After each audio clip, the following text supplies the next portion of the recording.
All right, we're going to answer the question for you of how to make mac and cheese. Whoa, that's a huge subject. It seems to be kind of like popular and in vogue in the U.S. right now. Thank God to Kraft, you know what I mean? But I mean, there's so many different versions of it out there, and so many different kinds of sauces. I'm going to give you a good basic version of it in this lesson today. So I'm going to start out by showing you how to make a nice smooth cheddar cheese sauce. Now you can use mild, medium, sharp cheddar, whichever one you want. And I'm going to start this out with 1 quart of grated cheddar cheese. And I'm going to add 2 cups of heavy cream to it.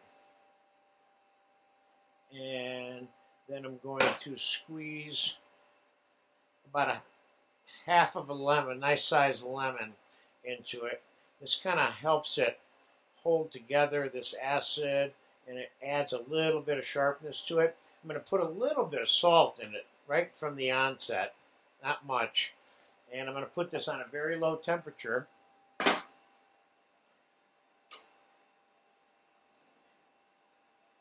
Very, very low. And I'm going to mix it off and on for like 10, 15 minutes, whatever it takes for it to become smooth. Of course, this burns fairly easily, so you make sure you don't try to do this in a hurry.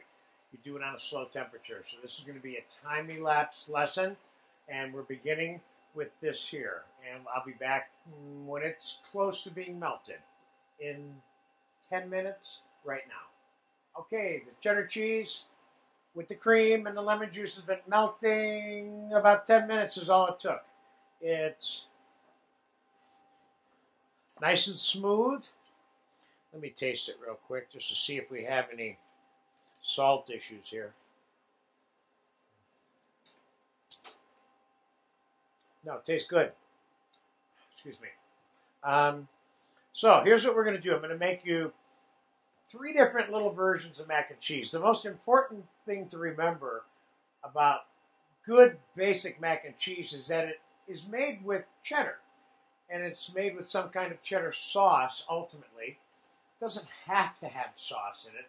It could be lightened up slightly with some chicken stock or a splash of cream, and the cheese can be mixed on it, but you want sauce. You want to get, you want to satisfy the craving in a really big way that Kraft Foods created by creating mac and cheese, which is what I think started the craze in this country at some level. So what I have here is some cavatappi pasta, and I mixed this cheese sauce, by the way, 3 or 4 or 5 times while it was cooking to make sure it didn't stick. I have some blanched, parboiled cavatappi pasta, which is pretty close to an elbow macaroni also. I'm going to dump these in the water I have back here to heat them up. And I have 2 gratin dishes here of cavatappi also. So I kind of pre-measured what I'm making here for you. And if you're going to par blanch pasta, you might want to pre-measure it in your serving bowl at home or wherever you're making this. So I'm going to make you 3 different versions here. They all are going to have cheddar cheese sauce as the base, though. Okay? One is going to be kind of plain, which is what we're used to traditionally. Of course, nowadays, they're making mac and cheese with everything, and I would certainly recommend that. You incorporate whatever your favorite foods are into the mac and cheese that you'd like.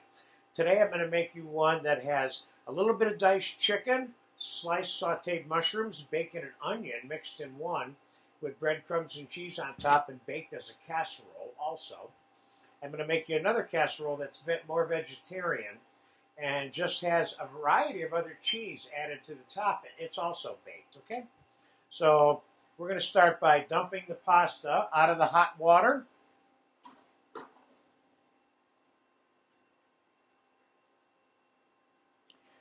And we're going to mix all of the cheddar cheese sauce into it.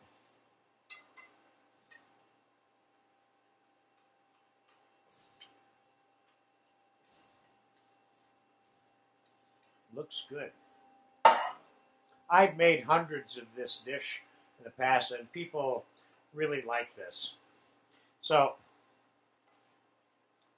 mixing it together, it's nice and creamy. In this case, we don't need any cream added to this. I added no cream beyond the 2 cups to the 2 cups of cream to 1 quart of cheddar cheese that we started with. I added nothing else to it, except the lemon juice, of course. Okay, so for the plain version, I'm going to do that. Now, I will tell you that kids don't like things on top of their mac and cheese. So if you want to serve it to a kid or a young adult, this might be the plain, simple way of doing it. The way I normally serve it in my restaurant and to people at my house would be a little bit of cheddar, a little bit of fresh mozzarella, dried mozzarella, and a little bit of Parmesan cheese on top. Now you got kind of a 3-cheese mac and cheese here. And then give you a little bit of olive oil and a little bit of parsley. That's kind of like the simple, generic version that I would serve, okay? Now, I'm going to put together one that we're going to bake in the oven in a casserole, gratinade. This, of course, is a gratin dish, not per se a casserole dish. This dish is designed to be low and flat so that it browns things easily. Okay, so we're going to make one with, we're going to add some extra cheeses to it. I have some goat cheese.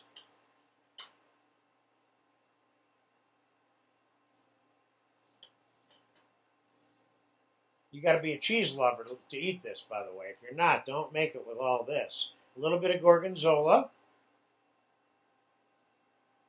Or more gorgonzola. A little bit of the cheddar. A little bit of the Parmesan. And in this case, I'm going to put a little bit of breadcrumb on it. Not much, so it'll brown. And we'll put a little bit of fresh basil.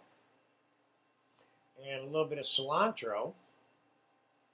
And we're going to pop this one in the oven right now. This is the, well, you would say 1, 2, 3, 4. Let's put a little bit of the mozz on here too. 5 cheese gratinade mac and cheese. Let's pop that one in the oven. That's in there at 400 degrees. Because you want to cook this fast, just brown the top. The inside of it's already hot and everything. It doesn't need to cook. We're just browning it a little bit. Now, the last one I'm going to make for you is bacon,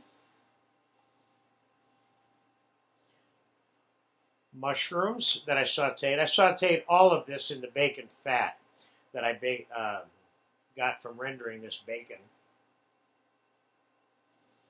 And a little bit of sliced sauteed onion. And I got a little piece of chicken, grilled sliced chicken here too. I'm going to add that to it. You could put shrimp in here, lobster, oysters.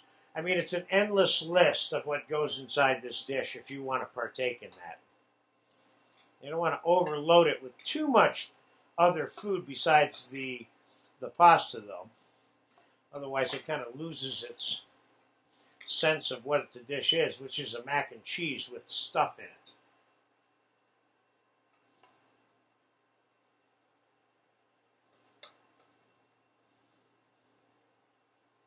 This looks good. Real good. Now, we're going to put a little bit of cheddar on top of this one. And a little bit of Parmesan on top of this one, and a little bit of breadcrumb. And just for fun, let's just throw a couple pieces of tomato on this one. Give it a little different color than the other two. And we'll use parsley instead of fresh herbs on this one. And now I'll pop this one in the same 400 or 450 degree oven, either way. You can even put it in a 500 degree oven or underneath a broiler for that matter, because all you're really doing here is browning the top. So there's 3 mac and cheese versions. We're going to time elapse this. I'm going to let this finish browning it up. I'm going to come back in 5 minutes right now to show you the finished product of that, okay? Okay, it's been only about 8 to 10 minutes, if that, with the baking of the gratineing of the mac and cheese.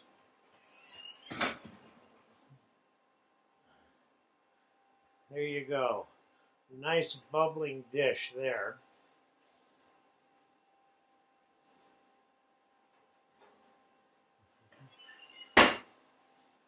Here's the one with just the cheese. This is more of the vegetarian. Yeah, 2 vegetarian versions here and 1 with meat. Now, if you want to get a little excessive, you can always put some fresh parm on the top of these now, just for fun. And you could certainly put a little bit of olive oil on here too. All of these things are options. The important thing for you is that you get a good idea on how to make one that's going to be good no matter how you make it. My goal here is to show you how to make mac and cheese in a way so you can make your own mac and cheese. Having a good cheddar sauce, fine. Let's say you wanted to do it with goat cheese sauce or gorgonzola sauce, which would be not traditional but can still be made well. You find the same proportions of goat cheese and cream or gorgonzola and cream and heat that up slowly until it gets to the consistency that you want. So you don't have to use cheddar sauce, although, like I said, it's the most traditional. So there you have it. A little sweep on making some mac and cheeses. And these are good. I tasted some of this mix while this was baking, while I was waiting to come back to you. I really like the one with the bacon and mushrooms, onion, and the chicken. But they're all good. So there you have it. Enjoy it. Mac and cheese Americana.